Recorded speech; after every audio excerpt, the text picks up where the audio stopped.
but there was a big actress that year that was supposed to just walk away with the Best Actress. I don't remember whether she won or not. I forget who I'm thinking of. But they thought she had absolutely no chance of winning Best Actress and every chance in the world of winning supporting, and I forget whether she didn't win, but it's a shame. I mean, she was really good. One of the best female performances I've ever seen, and it was a 14-year-old girl. And it's not even just good because she's 14. It's just an amazing performance. When she ties that guy into knots over selling the horses. Brilliant. And then she buys the fucking horse back. And then she buys the horse back. Oh. Her dad's dead, so she needs money. So she has to, like, the guy's like chewing her out of money, and she just goes up to him, and she starts talking to him, and she ends up getting like way more money than the horse was worth out of him, and then buys it back for the cheaper value because the guy said the horse was only worth like such amount of money. So she gets told by much money, gives him a couple of coins, and buys the horse back. And then she's riding off with the horse. She tells the little black kid that's like tended the stables, and tell such and such that I appreciate his offer. And the kid says, "My master told me never to speak your name in his presence ever again." Because she fucking owns him in business, and he's like the rich guy in town, and she just owns him. I don't want to get into it. Yeah, but it's Wait, what movie is that? True Grit. Jeff Bridges, Matt Damon. Jeff Bridges, oh my God. Jeff Bridges like transformed himself. Wasn't that originally like a... John Wayne. John Wayne, I was going to say, isn't that a old Western thing? Elizabeth and I are planning on watching the classic one, but we haven't got around to it yet. I've never seen it. The nostalgia critic where he compares the two are really worth watching. I want to watch it. I just want to know what I'm watching. I've never seen hardly any John Wayne movies. Yeah, I don't watch. As a rule, I don't watch westerns. I don't like westerns. I don't like the genre.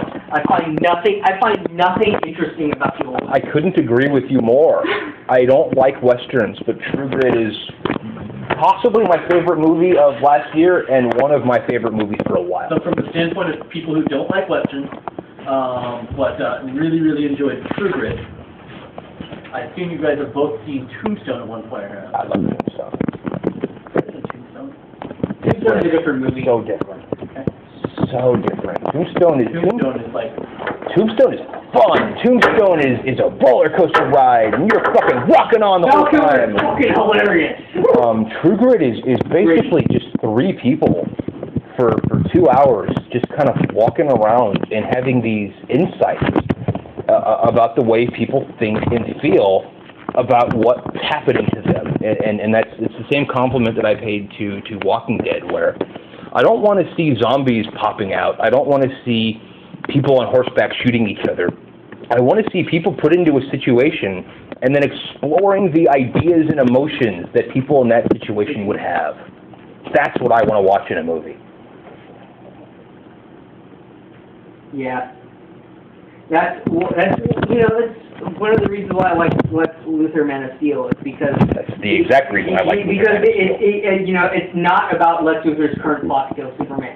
It's about Lex Luthor the man, and Lex Luthor's. I love the fact the first scene, Lex Luthor is sitting there. Lex Luthor, full man of evil, is sitting down talking to the guy who's cleaning up his office. Oh, nice guy. And he's like the nicest guy in the entire world. He's helping him clean. He's helping him clean. He's opening up this really cool science center. But it's not trite the way it sounds. Right. He's like, he's just sitting there and he's talking to the guy and he's like, blah blah, how's your kid? Oh, he's got an A and he really likes science, but he's not doing very good. And Luthor gives him, hey, here's a ticket to this cool science center. You tell him if he gets an A, he can go as my personal gift in science. And you give it to him. Later on, when the guy's not even in the room, he's talking to his secretary and he says, he's making a big donation to like a private school. And he said, and he mentions the name of the kid and he says, I want that kid to get into the private school. They only accept 7 kids and I think they're filled up for the course. Someone's going to be disappointed. Someone else is going to be disappointed. And gets the kid into front, and he's not doing it for nefarious reasons. He's doing it because he likes science, and he wants kids who like science to do good science. He's Ahab in Luthor Man of Steel, where he's not a bad guy. He's just obsessed. He's obsessed with Superman. And that obsession drives him to do bad things. That's how Luthor is when he's written well. He's hardly ever written well. But when he's written well, he's a good person. He's a philanthropist. He cares about people. He just hates Superman. Huh. And well, it's like you should get to see Luthor well. You should see the tragedy of what he and Superman could do if they worked together, and that is make the world into a paradise.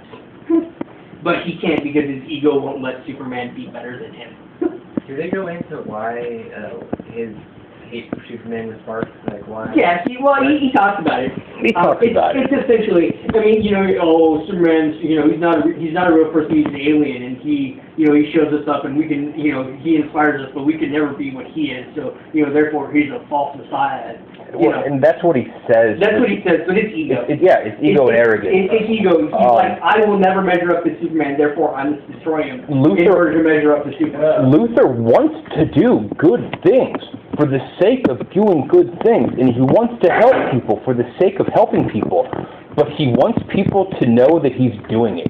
He wants to be the best person on Earth, and he wants people to know. He wants the shiny award that says best person on Earth. Yeah, he's doing the right things, and it's not even that he's doing them for the wrong reasons. He just wants recognition for being as completely awesome as he knows he is. And while Superman's around, he doesn't believe anyone can ever see him for being as awesome as he knows he is.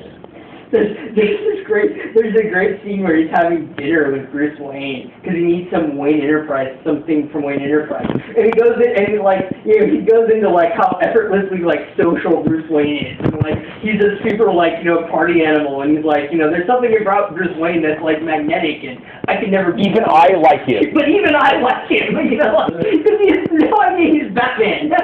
But what's great is Bruce Wayne is Bruce Wayne. He's this shaggy hair, sunglasses, wearing inside party animal. He's yeah, want that super expensive bottle of wine? Yeah, let's totally get it. Yeah, it was good. Lots of good ideas. Not enough comic books have ideas. Yeah. Watchmen had ideas. Yeah, I think I V for Vendetta, if you dug Watchmen, V for Vendetta, not terribly dissimilar themes, written by the same dude. I watched that at some point. I own V. Yeah, I've never seen it. No, I've never seen V for Vendetta? You lent it to me and I never took it back. I should probably watch that. Yeah, V is totally worth watching. I never got around to it. I like it. I like it. The comic book I've is seen the still with Natalie Portman in a schoolgirl. on an enjoyment level, personal bias that I can't defend intellectually. I preferred the comic book over Watchmen.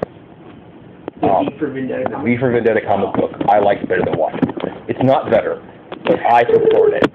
And the movie's a lot of fun. It's funny how many, it's funny how many things that you can go. The thing I've just seen, the thing I've just read, is objectively very, very good.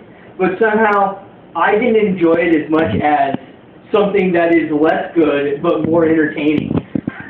And I think that's the way I feel about, that's the reason why I'm not in a rush to watch The Social Network, because I know it's objectively good, I'm just not sure I will enjoy it. See, I wouldn't have either. When I first heard about it, I thought it was a movie about, it was they're making a Facebook movie. And I thought it was going to be a Facebook movie. Because, they're always talking about making, a Battleship movie about... No, they are. It's coming out. There you go. I had imagined... It's about a battleship. It's about a battleship that takes on the alien invasion. I had pictured it being a bunch of teen girls friending and unfriending people. You mean you thought it would be South Park? You have zero friends. That kind of thing. But Social Network, when I said True Grit might have been my favorite movie of last year, it's only because Social Network was that good. Honestly, I love the trailer of Social Network mainly because I love the soundtrack. It's Aaron Sorkin and everything you would expect from Aaron Sorkin.